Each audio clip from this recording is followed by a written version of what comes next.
자, 주택법 보겠습니다. 477페이지. 용어에 관한 설명으로 옳은 것. 폭이 10m인 일반 도로로 분리된 토지는 각각 별개의 주택단지이다. 자, 이거는 주택단지에 관한 부분인데, 여기 요약서 341페이지 보실까요?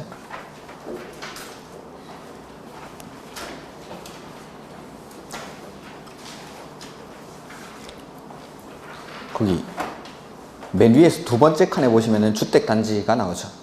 보면 주택건설사업계획 또는 대지조성사업계획 승인을 받아 주택과 그 부대시설 및 복리시설을 건설하거나 대지를 조성하는 데 사용되는 일단의 토지를 말한다. 즉 아파트 단지가 그냥 주택단지입니다. 주택단지.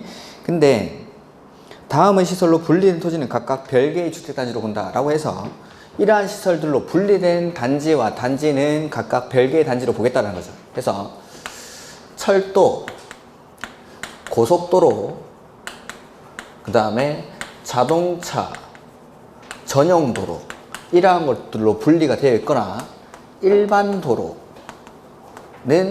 20m 이상, 그 다음에 예정도로는 8m 이상 이러한 것들로 분리가 되어 있는 단지와 단지는 각각 별개의 단지로 본다라는 겁니다. 이렇게 해서 철도, 고속도로, 자동차 전용도로, 일반 도로는 20m 이상, 예정도로는 8m 이상, 그 다음에 뭐 대통령령으로 정하는 시설 해서 각각의 뭐 이상한 뭐 지자체 조례로 정하는 도로 이런 것들입니다. 이렇게 그런 도로로 분리되어 있는 토지들은 각각 별개의 단지로 본다 해서 폭 10m인 일반 도로로 분리된 토지는 각각 별개의 주택단지다. 일반 도로는 20m 이상, 그러니까 하나의 단지로 보는 거죠. 이런 것들은. 그 다음에 공구란 하나의 주택단지에서 둘 이상으로 구분되는 일단의 구역으로 공구별 세대수는 300세대 이상.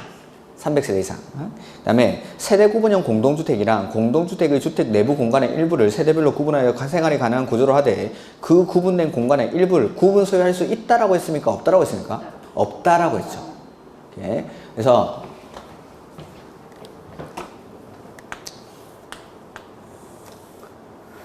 예전에는 아파트 이렇게 801호였으면은 이 801호 가운데다가 가벽 같은 걸 만들어 가지고 독립된 주거 생활이 가능하도록 각각의 공간마다 현관, 부엌, 그 다음에 욕실 등을 설치를 해주는 겁니다. 다만 이 세대가 구분되어 있지만 이 세대는 구분 소유할 수가 없다는 거. 그 다음에 세대수를 산정할 때도 하나의 세대로 산정한다라고 했습니다. 그래서 소유권도 하나, 세대수도 하나. 이걸 세대 구분형 공동주택. 그래서 세대별로 구분해서 생활이 가능하지만 소유권을 산정할 때는 하나로, 그 다음에 세대수를 산정할 때도 하나로 산정합니다. 이걸 세대 구분형 공동주택. 그 다음에 뭐 구조 같은 것들이 자세한 문제가 나오면 뒤에서 한번 보도록 하죠. 그 다음에 4번. 500세대인 국민주택 규모의 원룸형 주택은 도시형 생활주택에 해당한다. 300세대 미만. 도시형 생활주택. 요거는 한번 볼까요? 340페이지 맨 위에 있죠.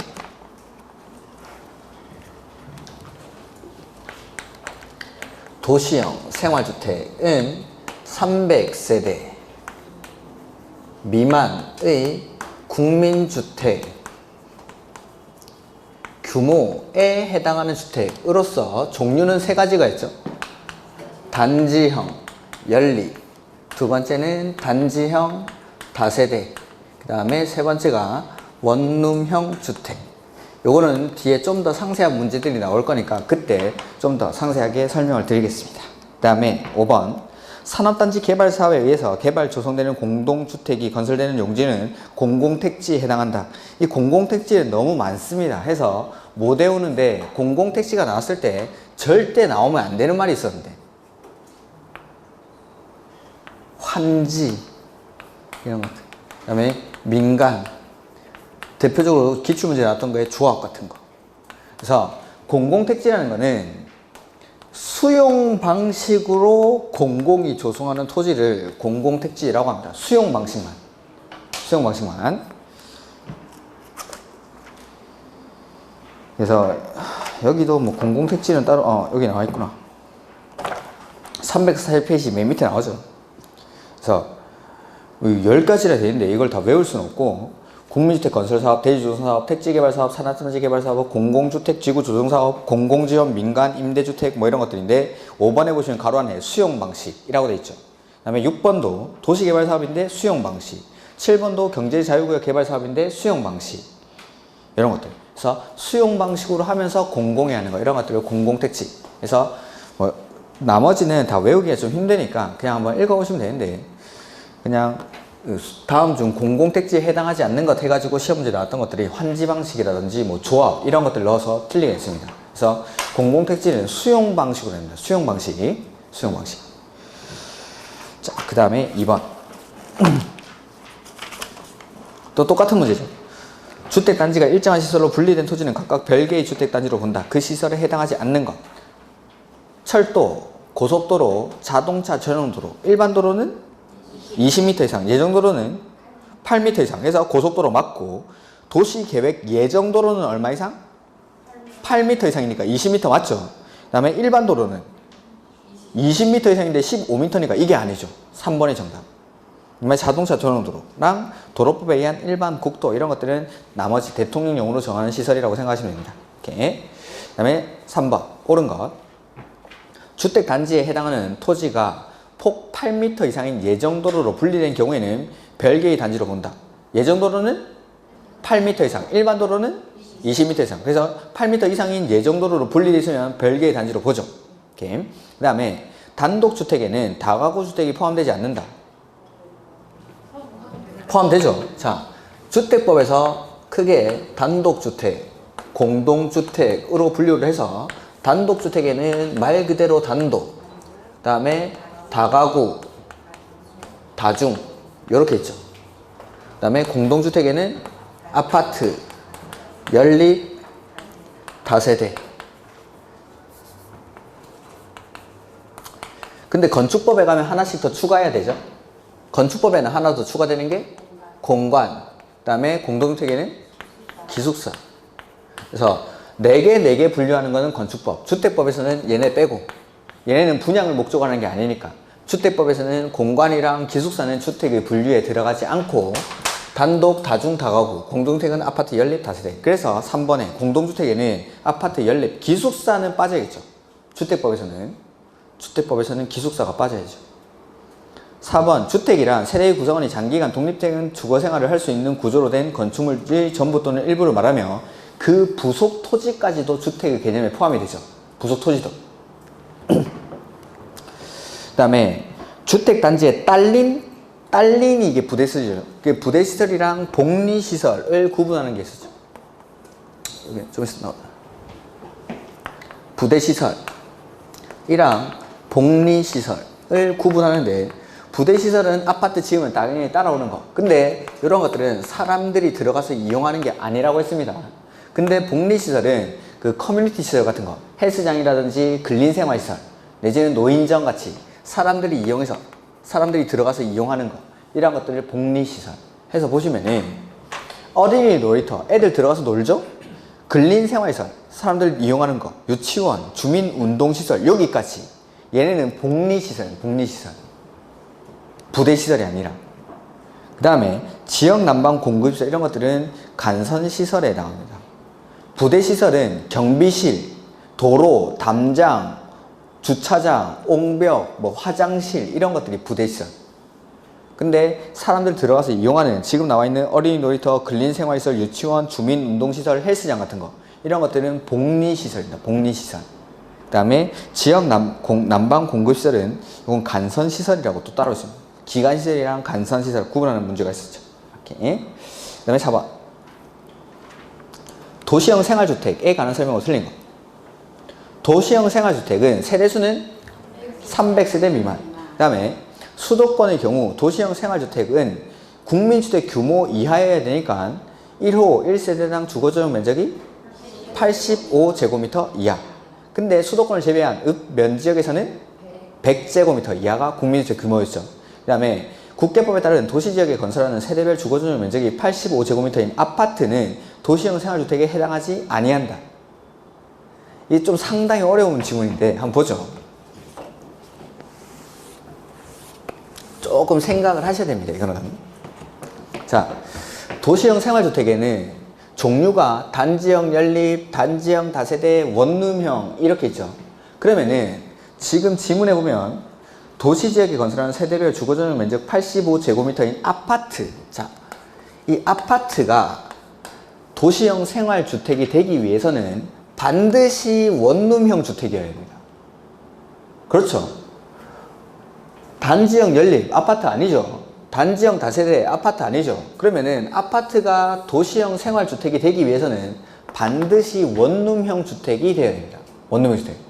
그러니까 85제곱미터인 아파트는 도시형 생활주택에 해당하지 않는다. 아파트가 도시형 생활주택이 되려면 원룸형이 돼야 되는데 원룸형 주택은 주거전용 면적이 50제곱미터 이하여야 됩니다. 340페이지 맨 위에 거기 원룸형 주택 나오죠. 원룸형 주택은 공동주택 중 다음 요건을 모두 갖춘 주택 해서 세대별 주거전용 면적은 50제곱미터 이하. 그리고 원룸이니까 욕실 및 보일러, 부엌을 설치할 것. 그 다음에 디귿에 욕실 및 보일러실을 제외한 공간은 원룸이니까 하나의 공간으로 구성해야 되는데 주거전용 면적이 얼마? 30제곱미터 이상일 때는 두 개의 공간으로 투룸으로 할 수 있다라는 거죠. 그 다음에 혼자 사는데 땅 밑에 묻으면 외롭죠? 지하층에는 세대를 설치하지 않을 것. 이게 원룸형 주택의 요건. 그러니까 아파트가 도생이 되기 위해서는 반드시 원룸형 주택이어야 하는데 85제곱미터라고 했으니까 원룸형 주택은 50제곱미터 이하여야 되죠. 해서 이거는 도시형 생활주택에 해당하지 않는다. 이게 정답 맞죠? 어렵죠. 이게 상당히. 이런 것들은 뭐 시험장에서 이런 것들을 추론해내기는 거의 불가능에 가까운데 이렇게 해서 아파트가 도생이 되기 위해서는 반드시 원룸이어야 합니다. 그렇기 때문에 아파트가 도생인 경우에는 주거전용 면적이 50제곱미터 이하여야 됩니다. 그 다음에 도시형 생활주택에는 분양가 상한제가 적용되지 않는다. 네, 그렇습니다. 분양가 상한제 적용 안 하는 게 세 가지가 있었는데 도시형 생활주택, 그 다음에 경제자유구역에서 외자 유치와 관련이 있다고 인정하는 경우, 그 다음에 관광특구에서 50층 이상이나 150m 이상의 공동주택에는 분양가 상한제를 적용하지 않습니다. 요거는 다음 주에 하도록 하죠. 그 다음에 준주거지역에서 도시형 생활주택인 원룸형 주택과 도시형 생활주택이 아닌 주택 한 세대는 하나의 건축물에 함께 건축할 수 없다라고 했는데, 자, 그 밑에 아마 결합 건축의 예외가 나오겠죠. 동그라미 2번에 340페이지 동그라미 2번. 그래서 원칙 도생과 도생 외주택을 함께 건축할 수 있습니까? 없습니까? 없다가 원칙. 근데 예외적으로 원룸형 주택일 때는 예외가 인정이 되죠. 원룸형 때. 그래서 원룸형 주택과 85제곱미터를 초과하는 주택 한 세대를 같이 짓는 경우. 요거. 그 다음에 준주거지역이나 상업지역에서는 원룸형 주택과 도생 외의 주택을 함께 지을 수가 있다라고 했죠. 그래서 예외가 인정되는 건 항상 원룸형에서 85제곱미터를 초과한 주택 한 세대를 같이 짓는 거, 이거 주인집 같이 짓는 거죠. 주인집을 하나 같이 짓는 거는 용도 지역에 관계없이 어디든지 같이 지을 수 있습니다. 근데 준주거지역이나 상업지역과 같이 역세권 1인 가구가 많이 사는 곳에서는 원룸의 주택의 공급을 늘리기 위해서 원룸의 주택이랑 도생 외의 주택을 함께 지을 수 있게끔 합니다. 어쨌든 예외가 인정되는 건 원룸에서만. 해서 보면은 준주거지역에서 도시형 생활주택인 원룸형 주택과 도시형 생활주택이 아닌 주택 한 세대를 하나의 건축물에 함께 건축할 수가 있죠. 준주거지역에서는 도생 아닌 주택을 함께 지을 수가 있습니다. 이렇게. 그래서 원룸형 주택이랑 85제곱미터를 초과하는 주택 하나 지을 때, 요거는 주인집 하나 짓는 거니까 어디든지. 근데 준주거지역이나 상업지역에서는 원룸형 주택이랑 도생 외의 주택을 함께 지을 수가 있다라는 거. 이렇게. 그 다음에 480페이지.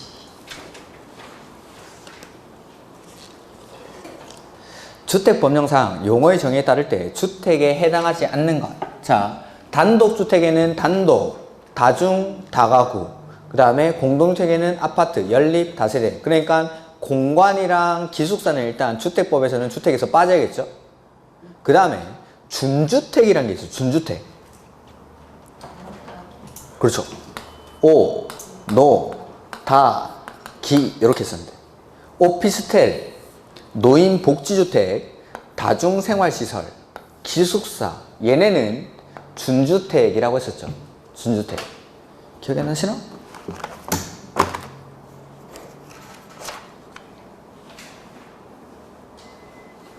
준주택이 안 써져 있네.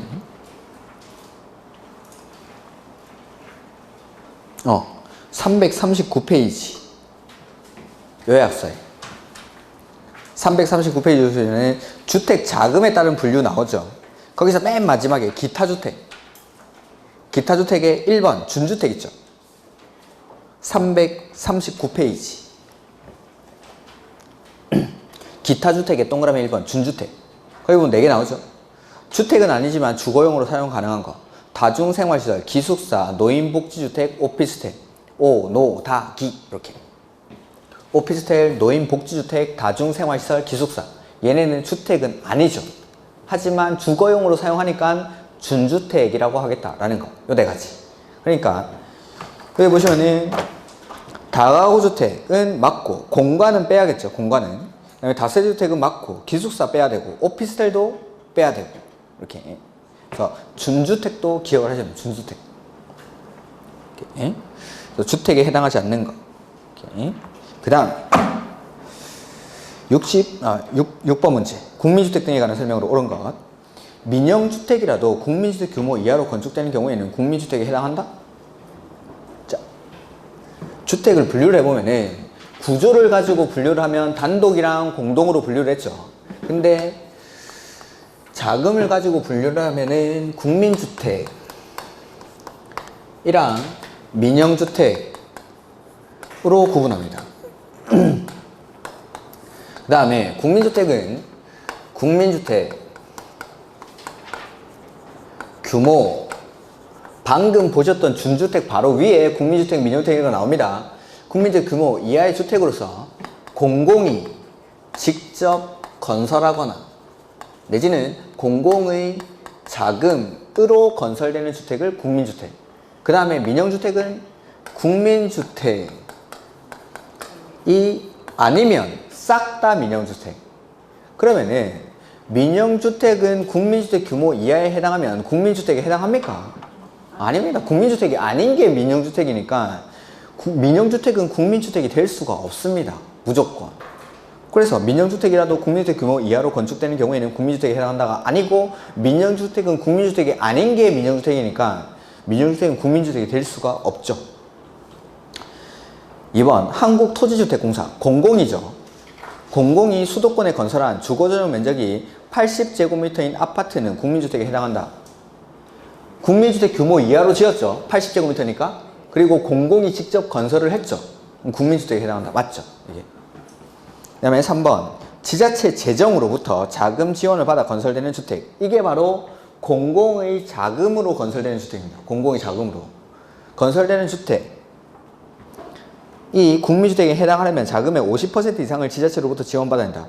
얼마를 지원받아야 되는지는 요건이 없습니다. 그냥 지원을 받아 지어지는 주택이라고만 되어 있습니다. 이렇게. 여기 해설해 보면 전액을 지원받아야 된다고 되어 있는데 그런 기준도 없습니다. 그냥 자금을 지원받아라고만 되어 있습니다. 이렇게. 그 다음에 다세대 주택의 경우 주거전용 면적은 건축물의 바닥면에서 지하층 면적을 제외한 면적으로 한다.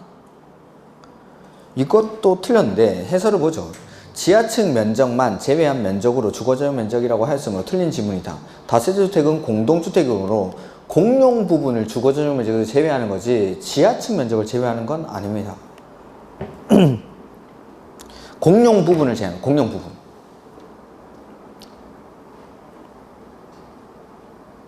오케이. 그 다음에 5번 아파트의 경우 복도, 계단 등 아파트의 지상층에 있는 공용 면적은 면적이 주거전용 면적에 포함된다. 아닙니다. 공용 면적은 제외됩니다. 주거전용 면적에서. 이렇게. 그 다음에 주택의 건설이 나오죠. 1번에 지역주택조합 틀린 것. 조합원의 사망으로 그 지위를 상속받는 자는 조합원이 될 수 있다. 이게 무슨 말이냐면은, 자, 상속받는 사람은 조합원의 지위, 조합원의 요건이 필요합니까? 필요 없습니까? 필요 없죠. 피상속에 있는 지위를 그대로 승계받으니까 조합원의 사망으로 지위를 상속받는 자는 85제곱미터 이하의 주택을 한 채에 한해서 소유한 세대주의에 한다, 이런 것들이 필요가 없다라는 거죠. 이렇게 그대로 피상속인의 지위를 승계받아서 이 사람은 그냥 무조건 조합원이 될 수 있습니다. 2번, 조합원이 근무로 인한 세대주의 자격을 일시적으로 상실한 경우로서 시장, 군수, 구청 등이 인정하는 경우에는 조합원의 자격이 있는 것으로 본다. 자, 세대원의 근무 내지는 질병치료, 생업상의 사정이나 뭐 결혼 등으로 인해서 세대주의 자격을 일시적으로 상실하는 거죠.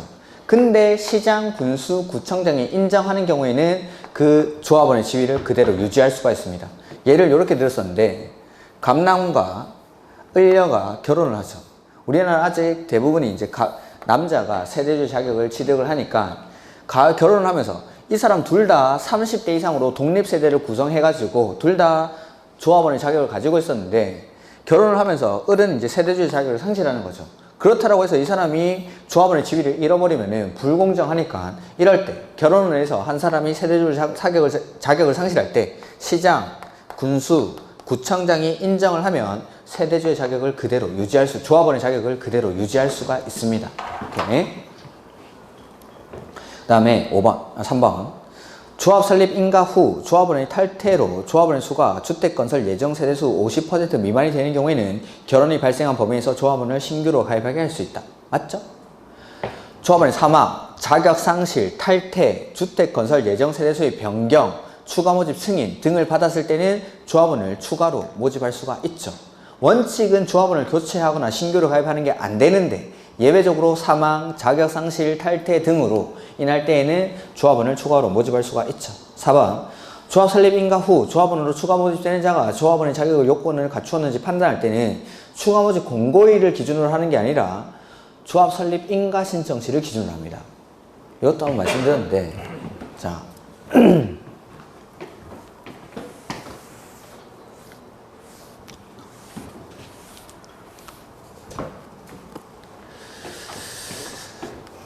조합 설립 인가를 받고 나서 사업 계획 승인이 있을 때까지 조합원을 교체하거나 신규로 가입하게 하는 게 원칙은 안 되죠. 안 되는데, 예외적으로 조합원의 사망, 자격 상실,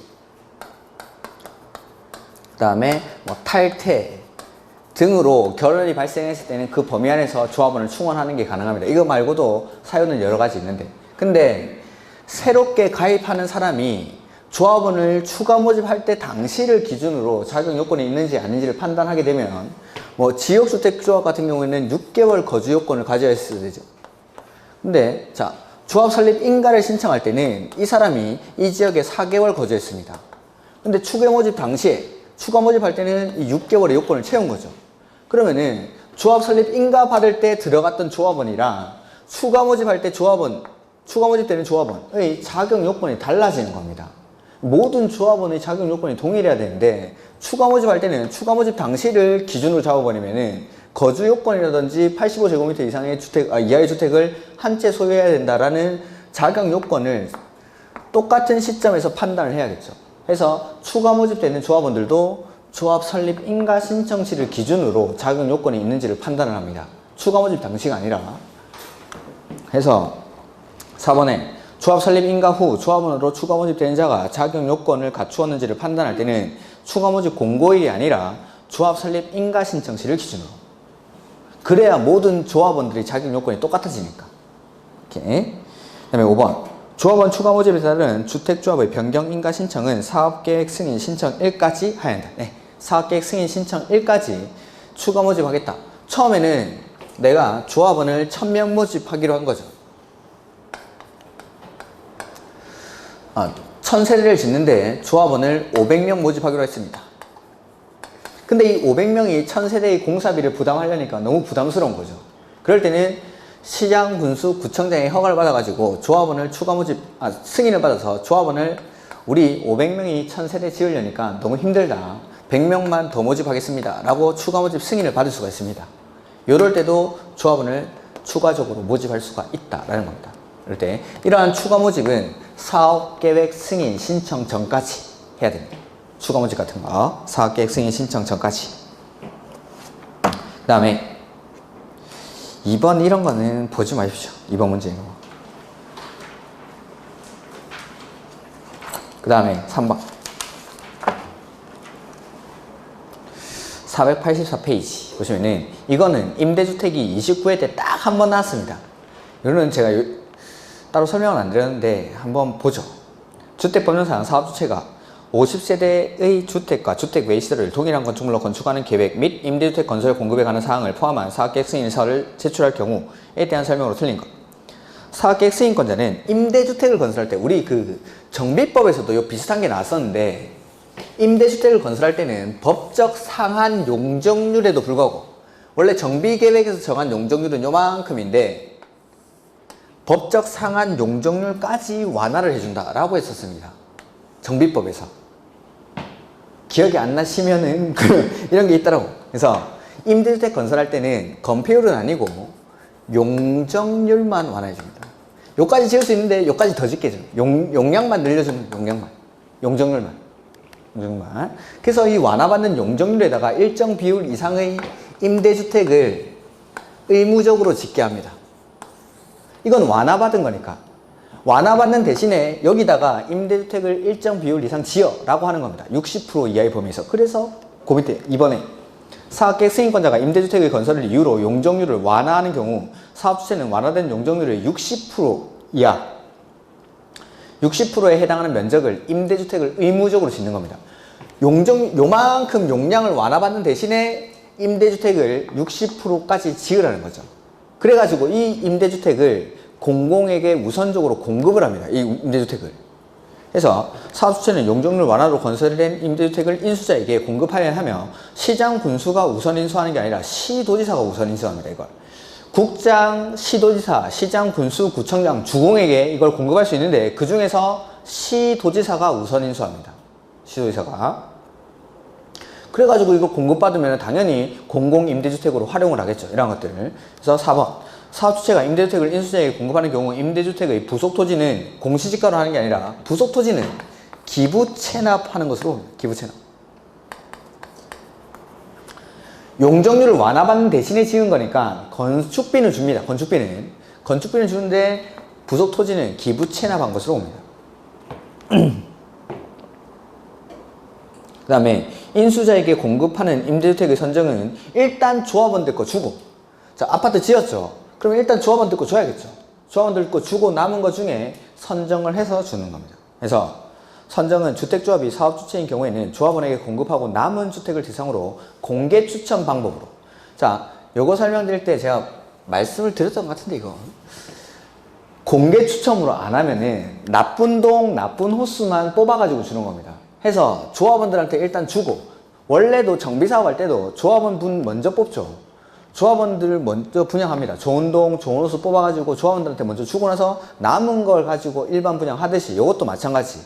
조합원들 거 주고 나서 남은 주택을 전체를 대상으로 공개 추천 방법으로 이거 공공에게 공급할 임대주택을 선정합니다. 이걸 그냥 시행자들한테 뽑게 하면은 1층에 있는 거 이런 것들만 다 공급을 해주겠죠. 1층에 있는 거나 저 산꼭대기에 있는 동이나 이런 것들만 주는 겁니다. 해서 공개 추첨의 방법으로 전체를 대상으로 공개 추첨합니다. 그래서 옳은 것은 5번. 다시 한번 볼까요? 자, 임대주택을 건설할 때에는 용적률을 완화를 해줍니다. 용적률을. 건폐율이 아니라. 그래서 사업계획 승인권자가 국계법에 따른 건폐율이나 용적률 상한까지 완화하는 게 아니라 용적률을 완화를 해줍니다. 사업주체에게. 용적률을 완화해주면 내가 지을 수 있는 용량이 늘어나죠. 이 늘어나는 용량의 60%에 해당하는 면적만큼 임대주택을 건설해서 국장, 시, 도지사, 시장, 군수, 주공 이런 사람들에게 공급을 하는데 이때는 시도지사에게 우선 공급을 할 수가 있습니다. 시도지사. 이렇게. 그러면 이걸 받은 이런 사람들은 이걸 당연히 공공임대주택으로 활용을 합니다. 이때 인수 가격은 건축비는 기본형 건축비를 책정을 하고 그 다음에 부속토지 요거는 기부 체납한 것으로 옵니다. 용적률을 완화받는 대신에 지은 거니까 내가 원래 못 짓는 건데 요만큼 완화받는 대신에 60%에 대해서 지은 거죠. 그러니까 난 40%는 일반 분양하는 겁니다. 남은 거. 대신에 60%는 공공에게 공급을 하라는 거죠. 그러니까 이만큼은 부속토지는 충분히 돈을 받을 수 있으니까 부속토지는 기부 체납한 것으로 본다라는 거. 부속토지 기부 체납하는 건 정비법에도 나왔었습니다. 이게. 그 다음에 사업주체가 임대주택을 인수자에게 공급하는 경우 임대주택의 부속토지는 공시지가로 한다가 아니라 그래서 이거 기부 체납한 것으로 보고 그 다음에 요거 지어진 아파트에서 먼저 조합원들한테 주고 남은 주택을 대상으로 공개 추첨의 방법으로 이런 거 인수자에게 공급할 주택을 선정합니다. 공개 추첨 안 하면은 나쁜 동 나쁜 호수만 뽑아가지고 줄 수도 있으니까 이렇게 이 정도로 한 번 나왔었는데 요 지문 정도만 기억을 하십시오. 지문 정도만. 그 다음에 4번 조합 틀린 거. 지역주택조합 설립 인가를 받으려는 자는 해당 주택 건설 대지의 얼마 이상의 권한을 확보하죠. 80%. 아까 조합 설립 인가를 신청할 때는 주택 건설 대지 소재지를 관할하는 시장, 군수, 구청장의 인가를 받죠. 그리고 인가를 신청할 때는 80% 이상의 권한을 확보를 해야 됩니다. 작년까지는 요것만 있었는데 올해 추가된 게 15% 이상의 소유권도 확보를 해야 되죠. 80% 이상의 권한이랑 15% 이상의 소유권. 그래서 작년까지는 이게 많았겠죠. 그 다음에 탈퇴한 조합원은 조합 규약으로 정하는 바에 따라 부담한 비용의 환급을 청구할 수 있다. 네. 조합원들은 조합 자신의 의사를 알리고 탈퇴할 수 있고 탈퇴한 조합원 뿐만 아니라 제명된 조합원은 비용의 환급을 청구할 수가 있다라는 거. 그 다음에 주택조합은 주택건설 예정 세대수의 얼마 이상으로? 50%. 1000세대 지으면 조합원은 500명 이상 모집해야 되죠. 그 중에 최소 20인. 최소 20인. 최소 20인. 그 다음에 지역주택조합은 그 구성을 위해서 건설한 주택을 그 조합원에게 우선으로 공급할 수 있다. 맞죠? 조합원한테 먼저 주고 남은 거 일반 분양하죠. 그 다음에 조합원 공개 모집 이후 조합원의 사망, 자격 상실, 탈퇴 등으로 인한 결혼을 충원하거나 미달된 조합원을 재모집하는 경우에는 신고하지 아니하고 선착순의 방법으로 모집할 수 있다. 네. 조합원을 모집할 때는 조합원 모집할 때 원칙은 신고하고 공개 모집하죠. 조합원을 모집할 때는 신고하고 공개 모집. 다음 주에 오시면 조합부터 천천히 설명을 드리도록 하겠습니다. 원칙은 신고하고 공개 모집하는데 예외적으로 충원하거나 재모집할 때는 신고하지 않고 선착순으로 모집할 수 있습니다.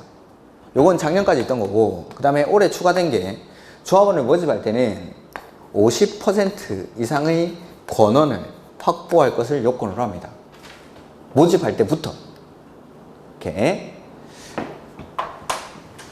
그래서 조합원 모집할 때 원칙은 신고하고 공개 모집해야 되는데 충원하거나 재모집할 때는 선착순의 방법으로 모집할 수 있다라는 거. 자, 5번까지만 좀 풀어보죠.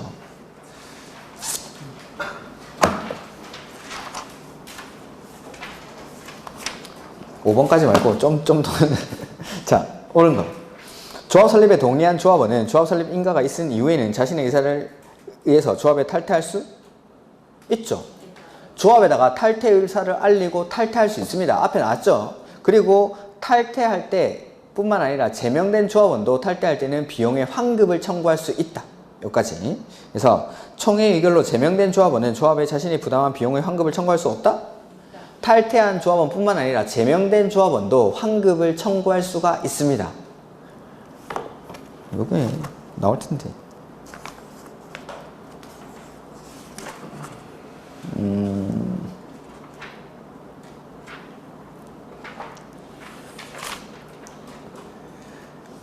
거기 346페이지 요약서.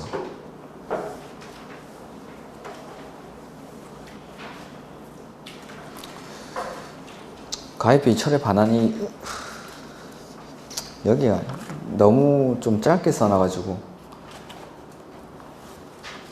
일단 이런 것들은 자 다음에 한번 설명드리겠습니다. 그 다음에 5번 조합 임원이 5번에 동그라미 3번 조합 임원이 선임을 의결하는 총회의 경우에는 조합원 20% 이상이 직접 출석해야 한다. 요거 우리 정비법에서 이런 것들 좀 비슷한 거 배운 적 있죠. 원칙은 우리 총회할 때 10%가 출석해야 되죠. 정비법에서 배웠던 거 보면 출석 요건이 10% 이상이 출석을 해야 되는데 중요한 거는 20% 이상이 직접 출석해야 된다라고 했었는데 그게 창립총회, 사업시행계획서, 관리처분계획, 정비사업비 이런 것들은 20% 이상이 그러니까 20% 이상이 직접 출석해야 된다는 거는 중요한 사항이라는 겁니다. 중요한 사항. 그래서 임원의 선임을 의결하는 경우에는 20% 이상이 직접 출석해야 한다. 이게 정답입니다. 좀 어려운 문제긴 합니다. 이런 것들은. 4번 조합원을 공개 모집한 이유. 자, 조합원 모집할 때 여기 원칙은 어떻게? 신고하고 공개 모집하죠. 그 공개 모집한 이후에 조합원의 자격 상실로 인한 결혼을 중합하려면 시장, 군수, 구청장에게 신고하고 공개 모집의 방법으로 충원해야 한다. 예외적으로 충원할 때는 선착순으로 모집할 수가 있죠. 그래서 원칙은 신고하고 공개 모집하는데 예외적으로 충원할 때는 선착순의 방법으로 모집할 수 있다. 그 다음에 조합 임원이 금고 이상의 실형을 선고받아 당연 퇴직하면 그가 퇴직 전에 관한 행위는 효력을 잃지 않죠. 당연 퇴직했을 때 효력을 잃지 않는다라는 거. 다음 주에 조합부터 다시 한번 보도록 하죠. 조합은. 그래서 6번 사업계획 승인이 나오는데 사업계획 승인은 안 했으니까 이렇게 일단 다음 주에 오시면은 제가 조합부터 다시 한번 보겠습니다. 그 노트 꼭 좀 가지고 오시고 노트에다가 수정해 드릴 것도 몇 가지 있고 하니까 노트를 가지고 조합은 설명을 드리겠습니다. 그리고 기본서는 미리 갖다 놓으십시오. 7월 달부터는 기본서를 같이 보면서 설명을 드릴 테니까. 자, 오늘 수고 많으셨고 다음 주에 뵙도록 하겠습니다. 수고하셨습니다.